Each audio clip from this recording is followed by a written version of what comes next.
자, 오늘 골로새서 3장이네요. 골로새서는 1장과 2장을 통해서 예수 그리스도가 누구신가, 구원의 복음이 무엇인가, 우리에게 주어져 있는 생명에 대해서, 예수 그리스도를 믿음으로 구원의 생명을 얻는 삶에 대해서 1장, 2장에서 가르쳐 주고 있습니다. 그래서 성도인 우리는 그리스도와 함께 다시 살리심을 받은 자가 되었다. 예수 그리스도로 인하여, 그 예수 그리스도의 십자가와 부활로 인하여 우리는 다시 살리심을 얻은 거듭난 생명을 얻었다 하는 것을 1장, 2장에서 배우게 되죠.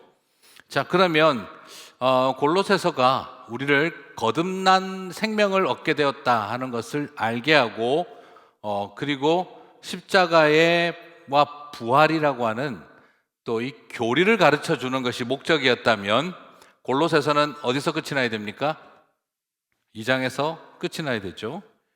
그런데 골로새서는 또 3장을 통해 그러므로 하고 시작을 하고 있습니다. 새 생명을 얻었으면 새 생명을 얻은 것으로 만족하고 그냥 깨달은 것으로 당신은 새 생명을 얻었다, 태어났다, 다시, 이걸로 끝나지 않습니다. 그러므로 새 옷 입은 삶을 살아야 한다. 구원을 받는 것만이 목적이 아니라 구원받은 백성으로서 어떻게 살 것인가를 찾아야 한다는 것이죠. 그래서 3장은 뭐라고 말할 수 있냐 그러면, 구원받은 백성으로서 이렇게 살아야 합니다 하는 삶에 대한 이야기로 이어지고 있습니다. 그래서 3장에서 가장 특징적인 건 그러므로 세 번에 걸쳐서 그러므로가 나오고 있다는 거죠. 쉽네요. 3장에는 세 번의 그러므로가 나온다. 그러므로, 여러분은 그러므로를 잘 보셔야 합니다. 그래야 스토리가 연결이 되는 거죠. 그래서 첫째, 2장을 마무리하면서 바른 교리를 재정립해 주면서 그러므로 여러분은 이렇게 살아야 한다라고 1절에서 4절 사이에 말을 하고 난 다음, 두 번째 그러므로로 바른 교리를 가졌으므로 우리는 죄와 싸워야 하고 죽기까지 이 버릴 것들은 버려야 하며, 그리고 새 사람을 입어야 한다 하는 내용이 5절의 그러므로를 통해 11절까지 나옵니다. 죽을 건 죽이고 버릴 건 버리고 새 옷 입을 건 새 옷을 입어야 한다. 그리고 세 번째 그러므로는 또 그러므로 새 옷 입은 사람은 어떻게 살아야 하는가, 12절의 그러므로를 통해 17절까지 새 옷 입은 사람은 이렇게 살아야 한다라고 보여주고 있습니다. 교리를 똑바로 배웠느냐? 1장에서 2장으로 그러므로 땅의 것을 생각하지 말고 하늘의 것을 바라봐라. 하늘의 것, 땅의 것을 바라보지 않고 하늘의 것을 바라본다는 게 뭐냐? 그러므로 땅의 것을 죽여버리고 새 옷을 벗어버리고 새 옷을 입으라 라고 이야기를 하고, 그러면 세 번째 그러므로는 새 옷 입은 사람으로 그러므로 이렇게 살아가라 라고 단계적으로 가고 있다는 거죠. 그러면 첫 번째 그러므로 한번 살펴보겠는데요. 먼저 생각할 중요한 포인트는 교리에 대한 이해가 삶의 연결로 이어지고 있다라는 겁니다. 교리와 삶은 분리되지 않습니다. 교리를 너무 쉽게 생각하시는데요. 아유, 기독교에서 교리 그딴 거 중요하지 않아. 그렇지 않아요. 잘못된 교리는 잘못된 삶을 만들어냅니다. 신천지 같은 것이 그냥 생기는 게 아닙니다. 신천지나 사교 집단들은 그냥 우리랑 교리가 달라, 이걸로 끝나지 않습니다. 그 교리의 차이가, 이단적 교리, 그런 사교적인 그런 교리들은 결국에는 가정을 망가뜨리고 삶을 무너뜨리고, 그리고 사람들과의 관계를 파괴시킵니다. 그래서 교리를 쉽게 생각하시면 안 돼요. 교리를 쉽게 생각하다가 신천지 같은 데 넘어가서 교리만 이상하게 배운 것이 아니라 가정이 무너지고 또 직장을 그만두고 삶이 파괴가 되는 겁니다. 그러므로 바른 교리는요, 이 교리는 머릿속에서만 존재하는 것이 아니라 삶으로 이어지게 돼 있습니다. 그러므로 건강한 참된 복음의 교리를 붙든 사람들이 삶을 무시하는 건 있을 수가 없는 거죠. 그런데 오늘날 문제는 이 신천지와 같이 잘못된 교리로 인하여 잘못된 삶의 양식을 살아가는 사람들도 문제지만, 또 문제는 뭐냐면 바른 교리를 가지고 있는데 자꾸 삶과 분리시키려고 하는 좀 잘못된 태도들입니다. 이 보수적인 신앙의 그 원리를 추구하는 사람들이 믿음이 중요하다.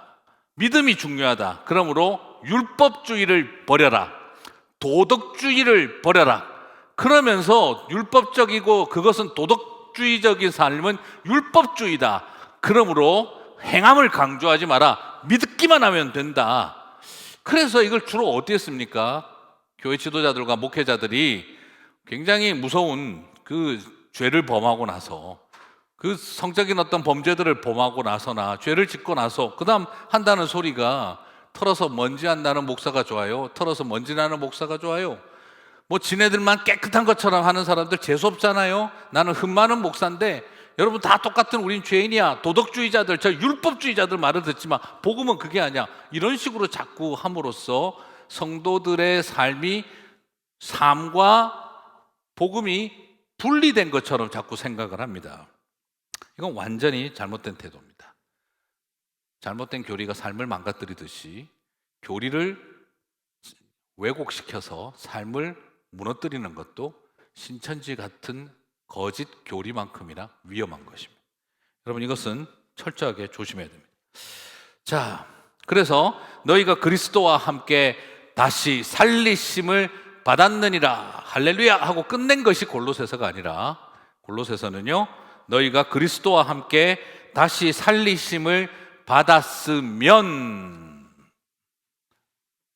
그리고 쉼표가 찍혀져 있습니다. 어떻게 살아야 한다 이야기를 하는 거죠. 자, 우리가 새 생명을 살게 되었다면 새 생명은 태어나는 것에만 의미가 있는 게 아니라 살아내는 것이 새 생명을 허락하신 목적 아니겠습니까? 새 생명을 갖는 게 어린아이가 새 생명을 갖고 어린아이처럼 다시 태어나는 게 목적입니까? 아니면 다시 태어나서 새 생명을 가졌으면 새 생명을 다 갖고 살게 하는 게 목적입니까? 그렇죠. 그냥 응애한 걸로 끝나는 게 목적이 아니지 않습니까? 살아가게 하는 것이 목적이죠. 그래서 1절을 한번 보겠습니다. 그러므로 위의 것을 찾으라 라고 합니다. 그리고 2절은 위의 것을 생각하고 땅의 것을 생각하지 말라고 하고 있죠. 자, 말 그대로 위의 것을 찾고 땅의 것을 생각하지 말라. 이 말은 교리는 교리대로 삶은 신경 안 써도 된다 이게 아닙니다. 내 안에 돼지의 영혼이 있으면 꿀꿀이 죽을 찾는 것이 거고요. 내 안에 예수의 생명이 있으면 하늘 양식을 찾을 겁니다.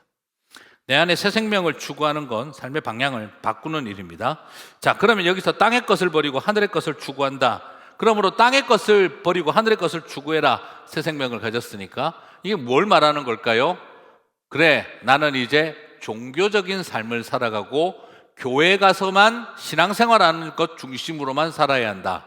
오케이, 나는 이 세상에 뭐 직장생활 때려치우고 가정생활 등한시해도 되고 그리고 그저 오로지 나는 예배하고 종교적인 삶을 살아가야지. 사회생활, 가정생활, 직장생활 등한시해도 돼. 교회만 다녀도 돼.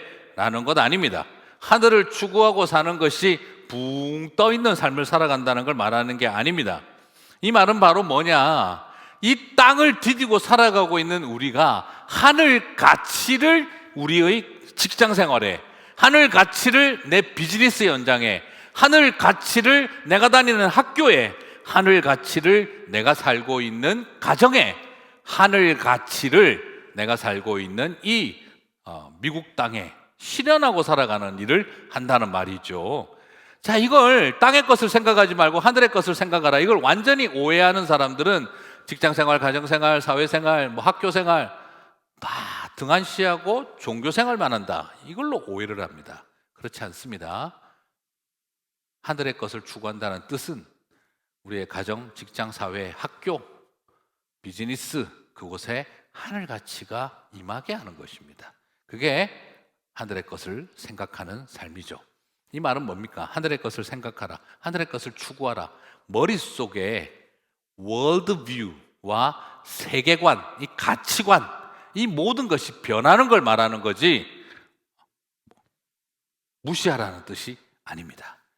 자, 그래서 이것은 이제 땅을 살면서 하늘을 사는 사람처럼 그 가치를 실현하고 살라는 말이죠. 자, 그러면 이제 5절에서 11절 땅의 것이 아니라 하늘의 것을 추구하러 가니까 두 번째 그러므로가 나오게 되죠. 그래서 그러면 하늘의 것을 추구하며 사는 것이 땅의 것을 버리고 하늘의 것을 추구하는 게 뭔가? 그거를 5절에서 11절에서 좀 더 구체적으로 설명하고 있는데요. 자, 그러면 5절과 11절에서는 뭐라고 설명을 하고 있느냐? 죽여야 하고 벗어야 할 것이 있고, 그리고 또 뭐죠? 입어야 할 것이 있다. 이건 전부 다 입는 것으로 설명을 하고 있는데요. 그러므로 하나님의 것을 사모하는 삶을 위해서는 땅의 것을 버린다는 게 뭐냐? 죽이고 버려야 할 것들이 있다. 그게 뭐냐? 자, 5절을 봅니다. 그러므로 땅에 있는 지체를 죽이라. 땅에 있는 지체를 죽이라. 그게 뭐죠? 땅에 있는 지체, 손발 잘라는 말이 아니죠. 그럼 땅에 있는 지체를 죽이라는 말은 음란과 부정과 사욕과 악한 정욕과 탐심이니, 무슨 말입니까? 내 마음속에 들어있는 죄와 상처의 결과들을 치유하라는 겁니다. 극복하라는 거예요. 제일 중요한 게 뭡니까? 땅의 것을 버리고 하늘의 것을 사모하는 삶은 내 마음속에 들어있는 죄의 결과들과 죄의 감정들과 상한 상처의 감정들을 어떻게 하라는 거죠? 극복하라는 거예요. 자, 여러분, 예수님을 만나고 예수님을 믿고 나면 상처가 그냥 사라진다? 누가 그렇게 이야기를 합니까? 예수만 믿으면 뭐 우울증, 그리고 다 치료되고 상담도 안 받아도 되고 그렇게 되는 거 아닙니다. 예수님을 믿고 나면 그 다음에 우리 안에 싸움이 일어납니다. 그게 바로 뭐죠? 음란과 부정과 사욕과 악한 정욕과 탐심, 상처 극복해가는 과정이 있어야 한다는 거죠. 예수 믿으면 죄 안 짓게 됩니까? 예수 믿으면 상처가 확 사라집니까?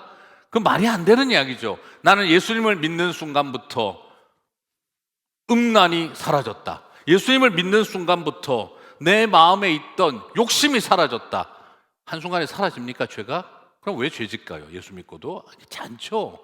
예수님 믿고 나니까 내 마음에 미움도 사라지고 원망도 사라지고 원수 맺음도 한 방에 사라져 버리더라. 여러분, 이게 되는 경우도 있지만 대부분은 끊어버리기 위한 싸움이 필요합니다. 자, 그리고 8절과 9절도 봅니다. 너희가 이 모든 것을 벗어버리라.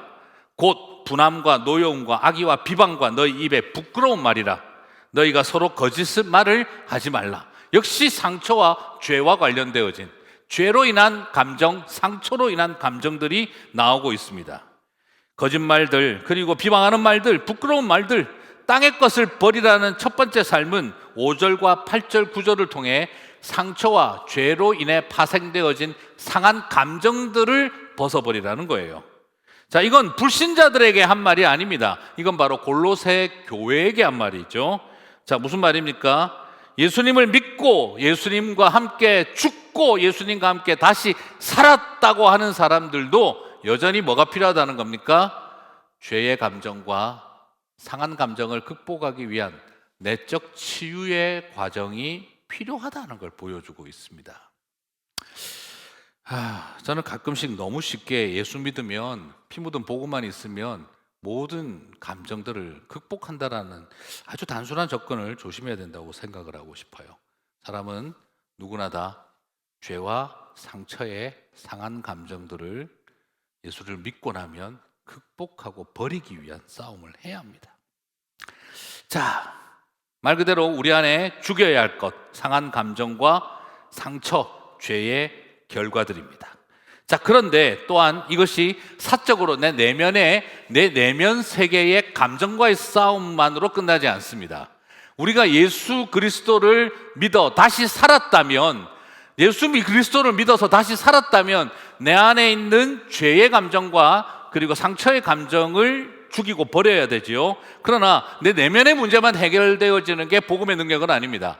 복음의 능력은 내 내면 세계만 회복시키는 게 목적이 아닙니다. 이건 개인주의적이지 않아요. 사회적으로 왜곡된 가치관을 다시 재정립시켜 줍니다. 굉장히 중요합니다. 이 죽이고 새 사람이 되게 할 때 중요한 건 내 개인주의적인 내면 세계의 치료만을 위한 것이 아니라 사회적 관계성을 새롭게 하는 겁니다. 10절 보겠습니다. 새 사람을 입은 것을 뭐라고 말하느냐? 지식에까지 새롭게 하심을 입은 자가 된다. 지식에까지 새롭게 하심, 이 지식에까지, 이게 바로 뭘 말하는 거죠? 로마의 이원론적 철학, 로마의 이원론적 철학. 로마인이 비로마인을 지배하고, 남자가 여자를 지배하고, 그리고 자유인이 노예 계급을 지배하고, 하얀 사람이 유색 인종을 지배하고, 이런 형태의 철저한 섹시즘, 클래시즘, 거기다가 레이시즘, 임페리얼리즘, 그 당시에 가득 찼던 로마의 이 듀얼리즘, 이원론적 사고와 이런 철학에 사로잡혀 있던 사람들로 하여금 지식에까지 새롭게 한다는 말이에요. 그들의 지식을 완전히 세례를 주고 새롭게 해야 된다는 겁니다. 그래서 사람들이 생각할 때 인종차별이 선이고 질서고, 성차별이 선이고 질서고, 계급차별이 선이고 질서고, 제국주의가 선이라고 생각하고 있던 시대에 아니다, 그렇게 생각하지 말라는 거예요. 사람을 피부 색깔, 성, 그리고 성별, 그리고 계급 가지고 돈 많고 적고, 그리고 국가의 파워의 그런 관점을 가지고 사람의 가치를 우열을 나누고 정복하고 지배하는 것을 정당하다고 생각하지 말라는 겁니다. 유대교인들도 마찬가지죠. 율법주의와 이 선민의식에 빠져서 이방인과 장애인을 짐승처럼 취급을 했습니다. 그런 세계관을 바꾸라는 거죠. 지식에까지 새롭게 함을 입으라. 그냥 단순히 나는 영적으로, 심리적으로, 내면적으로 좋다, 이게 끝이 아니라 네가 가지고 있는 가치관과 이 지식의 근본을 바꾸라는 말이에요. 그러나 이것은 지적 전환점만을 요구하는 것을 넘어 사회적인 차별을 극복하도록 이어가고 있습니다. 자, 새 사람을 입으라 하고 나서 뭐라고 합니까? 11절을 봅니다. 새 사람을 입으라. 뭐라고요? 거기에는 헬라인이나 유대인이나 할레파나 무할레파나 야만인이나 스구리아인이나 종이나 자유인이나 차별이 있을 수 없나니. No discrimination. No discrimination. 당신이 예수 그리스도를 믿어 새 사람을 입었다면 헬라인이냐 유대인이냐, 정복자냐 비정복자냐, 철학하는 사람들이냐 율법 종교적인 사람들이냐, 할례파냐 무할례파냐, 유대인 할례 받은 사람이냐 아니냐, 그리고 야만인이냐 스구디아인이냐, 기술 문명이 발달한 사람이냐 기술 문명이 원시인 같은 수준이냐, 종이나 자유인이냐, 계급적으로 지배자냐 비지배자냐, 남자냐 여자냐, 이런 게 새 사람을 입으면 어떻게 된다고요? 차별이 있을 수 없다라고 말하고 있습니다. 다시 말씀드리면 크리스찬이면서 지방색 따지고 그리고 차별을 정당하다고 생각하면 무슨 말입니까? 오늘 1절 뭐라고 그랬죠? 너희가 예수 그리스도와 함께 다시 살았다면 새 사람을 입으라고 했는데 무슨 뜻이 됩니까? 종교생활 열심히 하고 있다고 내면 세계 치유했다고 다가 아니다 이 말입니다. 네, 굉장히 심각한 도전입니다. 당신이 그리스도인이라면 차별이 있을 수가 없다는 거예요. 그러므로 저는 그래서 항상 이런 이야기를 합니다. 그리스도인들이 그죠? 경상도 전라도 따지고 앉아 있으면요, 새 사람을 입은 거 맞을까요? 그리스도인들이 앉아서 어디 여자가 이러고 있으면 과연 그분은 거듭난 남성 그리스도인이라고 할 수 있을까요? 네, 그리스도인으로서 어디 저 피부색 검은 것들 싫어 있을 수가 없고요. 예배드리는 백인 크리스찬이 흑인을 차별한다면 새 사람을 입었는지 말할 수 있어야 합니다. 우리도 마찬가지고요. 종교가 다르고 문명 수준이 떨어진다고 아이고 저 아프리카에 아유 남미에 저 불쌍한 우리가 이러고 있다면, 그래서 아유 그래 좀 뭐 주라 이렇게 식으로 한다면 이건 우리가 거듭난 예수 그리스도의 새 생명을 얻은 사람들의 모습이 아닙니다. 거듭난 그리스도인으로서 남의 나라 제국주의적 침탈을 하고 다른 사람들의 영토와 그들의 존엄성을 빼앗고 있다면 그걸 어떻게 하나님께 영광이라고 말할 수가 있겠습니까?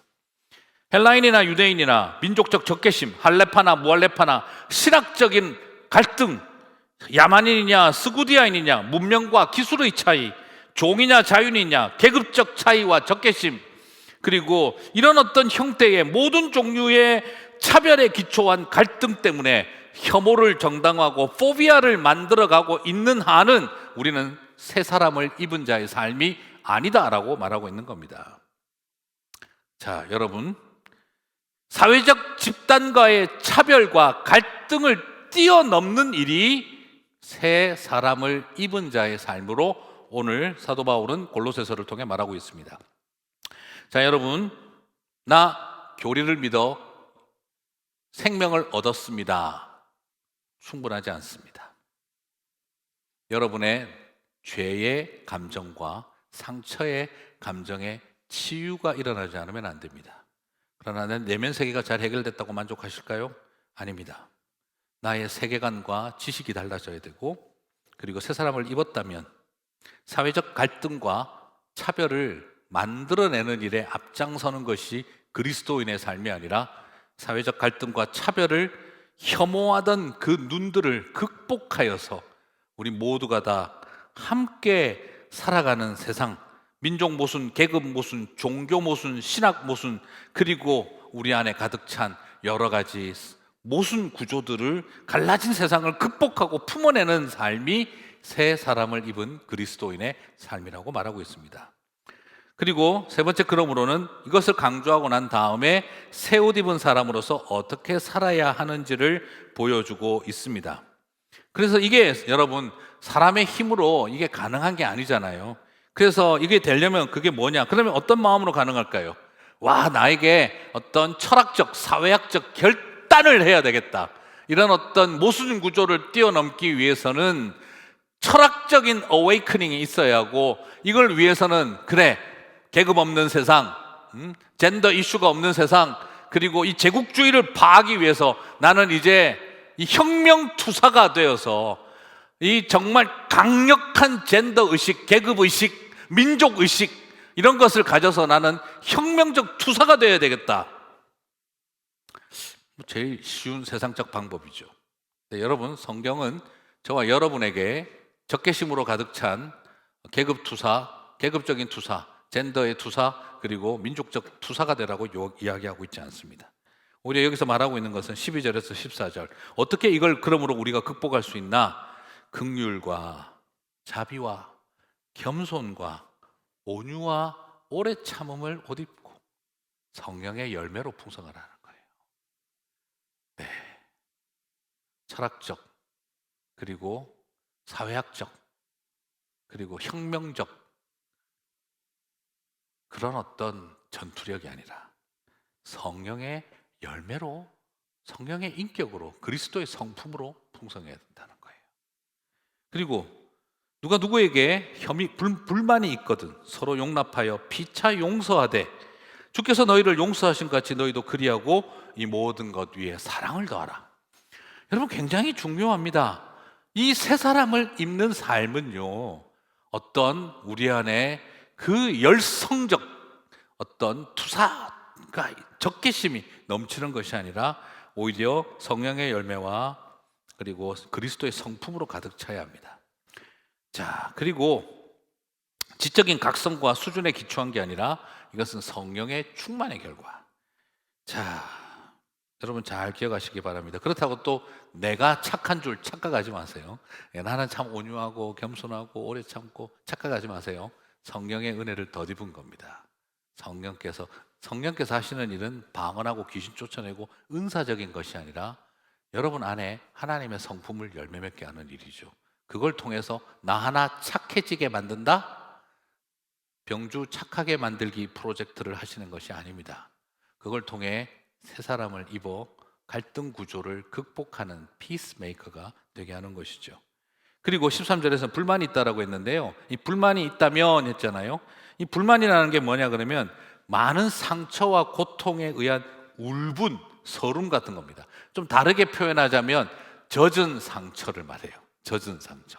여러분, 젖은 상처는 어떻게 됩니까? 반드시 진득진득하고 진물나고 곰습니다. 뼈까지 썩게 하고 잘라버려야 될 만큼 신체 절단까지 갈 수도 있습니다. 자, 이게 바로 뭐냐면 마음 안에 사람들이 상처와 분노가 남아서 찐득찐득해지고 진물이 나고 골마가는 상태를 말하는 겁니다. 누군가 우리 사람 마음이 어때요? 깔끔하지 않죠? 그냥 겉으로는 가만히 참다가 속으로는 울분이 쌓이고 젖어가기 시작하죠. 그럼 마음에 상처가 젖으면 곰습니다. 자, 이런 울분들을 말하는 거죠. 동시에 이것은 또 문맥에 따라서 어떻게 쓰이냐 그러면 깊은 멸시와 의심하는 마음으로서의 혐의를 벗지 않는 마음입니다. 뭐냐 그러면 앞에는 젖은 상처와 같은 거라고 한다면 두 번째 마음은 거꾸로 이거는 이제 힘없을 때 당하는 마음이 울분 같은 거죠. 그런데 동시에 또 내가 또 파워를 가지면 어떤 게 생각하냐 그러면 편견에 기초하여 끊임없이 멸시하고 의심하는 거예요. 하여튼 저 없는 것들은 믿을 수가 없어. 아이고 저 사람 와가지고 말이야 문수리 해준다고 하고 나서 열쇠 빼돌리는 거 아니야? 계속 그런 식으로 멸시하고 의심하는 겁니다. 그래서 일본 사람들이 우리를 조센징이라고 부른 것처럼, 그리고 한국 사람들이 참 크리스찬들이 함부로 큰일이에요. 맥작이라느니.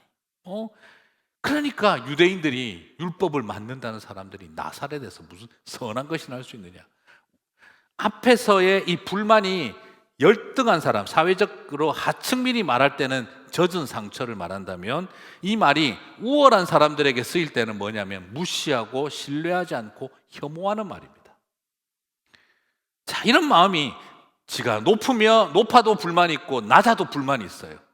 낮은 사람은 젖은 상처를 안고 있고 그 다음에 높은 자리에 있는 사람들은 불신과 의심과 멸시하는 그 불만을 가지고 있죠. 이렇게 축축해진 상처, 골마 터진 상처, 의심과 불신과 혐의로 가득 찬 상처들이 모여서 사람들은 화해하지를 못합니다. 그럴 때 이 모든 것을 벗어 나아가는 길을 위해서 뭘 강조하고 있습니까? 용서를 선포하고 있는 겁니다. 예수 그리스도께서 용서하신 것처럼 너희도 서로 용서하라는 거예요. 그리고 용서 다음에 뭐가 나오고 있습니까? 그 위에 사랑을 더하라고 말하고 있어요. 용서하고 오케이 용서했어 이게 아니라 사랑으로 온전한 띠를 메어 옷을 마무리하라는 겁니다. 우리가 새 사람을 입는 삶은 용서를 실현하고 그 불만들을 젖은 상처든 멸시와 불신으로 가득 찬 마음이든 그 모든 것을 용서로 극복하고 계급적 적개심 이런 것이 아니라 편견, 오만이 아니라 예수 그리스도께서 우리를 용서하신 것처럼 용서하고 그 모든 것에 사랑의 띠를 딱 동여매라 한 거죠. 그리고 나서 말씀하십니다. 하나 더 이야기하세요. 용서도 힘든데 사랑까지 하라 그러더니 한마디 더 하십니다. 15절에서 그리스도의 평화가 너희 마음을 주장하게 하라. 너희는 평화를 위하여 한 몸으로 부르심을 받았나니. 새 사람을 입은 사람의 소명이 뭡니까? 콜링. 새 옷 입은 사람들의 소명이 뭡니까? 평화를 위해서 한 몸으로 부르심을 받은 겁니다. 여러분 제가 뭐 좀 신학적으로 평화 이러면 진보적인 사람들이 많이 한다. 가장 성경적인 겁니다 이게. 여러분을 왜 부르셨다고요? 저와 여러분을 왜 새 옷 입은 사람이 되겠다고요? 평화로 한 몸을 이루게 하기 위해서. 평화가 없으면 미움과 편견이 가득 차 있으면 차별이 있으면 그리스도인으로서 새 옷 입은 사람 맞습니까? 교리는 알런지 몰라도 골로새서 2장까지는 알런지 몰라도 3장부터의 삶이 없는 것을 말합니다. 그래서 저는 이렇게 말씀드리고 싶습니다.